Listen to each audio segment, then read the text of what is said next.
Hello, it's Raylene Moore, and in this video, I'm going to teach you how to make a sound on an upper string instrument.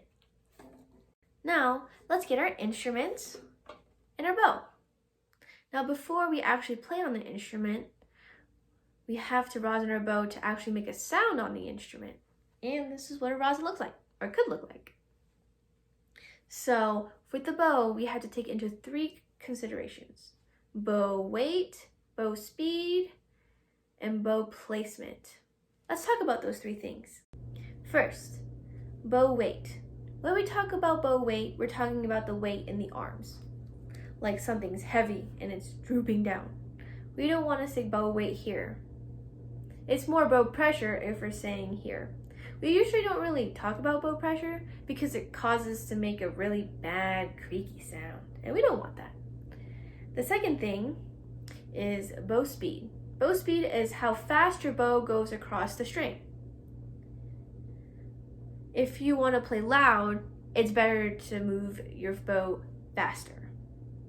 When you want to play softer, it's better to play with the bow slower. But that can be talked about later. The third thing to consider is bow placement. Let's grab our instruments. Now that we have our instrument, let's talk about bow placement. First, let's talk about 2 important parts of the instrument. This is the fingerboard, the black part. Now this is called the bridge. For bow placement, there's 5 lanes. This is the first lane, where it's literally on the fingerboard. Lane 3 is right in the middle of the fingerboard and the bridge. And lane 5 is literally on the bridge or super close to it. Lane 2 and 4 aren't really that important. But for this exercise, we'll be playing on lane 3. Now, let's play it on our instrument. Remember, bow weight is in the arm. However, bow pressure is in the fingers. But we really don't want that. Bow placement, remember, 3rd lane in between the fingerboard and the bridge. Now, bow speed.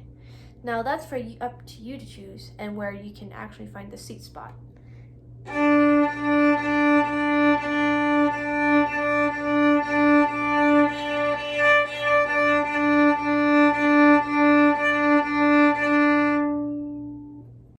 Did you hear the sweet spot? If not, try remembering the bow weight, the bow speed, and the bow placement again.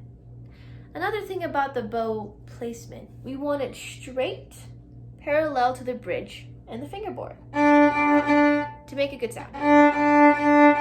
Good and even consistent sound. Now, when we try to play it with a tilted bow, either left or right, it'll have like a sort of a brush, airy sound.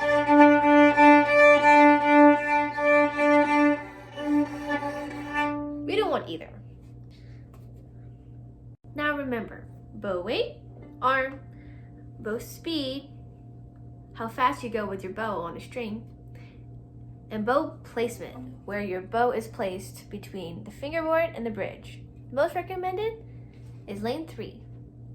Thank you for watching this video. Bye!